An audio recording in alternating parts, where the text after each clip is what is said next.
Hi, my name is Becca, and I'm a fourth-year PhD student at Penn studying cancer pharmacology. Before I went to college, I had no idea what it meant to be a Christian, except that they go to church. I grew up in a Jewish household. I attended Sunday school from a very young age. I had my bat mitzvah at 12, and I went to Israel in college. Judaism is my culture, but I don't really remember feeling like God was a big part of my life or feeling like I could go to Him in times of need. When I started school at Rutgers, I started meeting people who were Christian, who slowly introduced me to Christ in quite random but loving ways. The e-board of my Taekwondo club brought me to my first large group. My coworker, who is now one of my closest friends, first started a dialogue about our different faiths. And my roommate gave me some readings from Isaiah.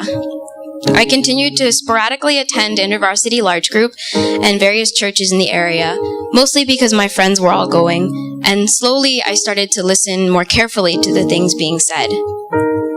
I learned more about this God who loved us so much, who loved me so much even before I was born, that He sent His Son to die for my sins. I learned about how His love fills us, despite how undeserving we really are, so that we can love others. I learned about how much He desires to meet with us, to talk with us, to consider us friends, despite how broken and dirty and sinful we are. I personally met Christ during an InterVarsity large group in October of my junior year. I spoke with the speaker, Jonathan Walton, after his sermon, and I told him about some of my fears. And Christ, through Jonathan, showed me that those fears were not things that I can control, but only things that He could handle, and that by trying to control what I had no right to, not only was I incapable, but my sinfulness would have screwed it up anyways. And so I accepted Christ as my Savior that night, but it wasn't really until I came to GCC through a college friend's recommendation that I was really able to start cultivating that intimate relationship that my God wanted to have with me. I have been so blessed by this community that truly demonstrates Christ's unconditional love for us. I can't thank everyone here enough for how much love they've shown not only me, but my parents.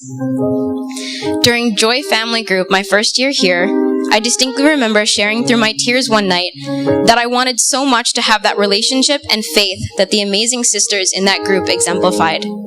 Jesus truly does hear our cries, and since then, He has changed me in so many ways, and I would like to share how in one particular area of my life with you today. Most of you who know me might describe me in a few various ways. Oh, Becca, yeah, she does martial arts, right? She's so tough. Or maybe you've had something that I baked for you, or I forced you to eat it because you admitted you skipped a meal. I love protecting people, taking care of people that I love, but behind that loving control freak is actually a lot of fear. Fear of things I can't control or protect people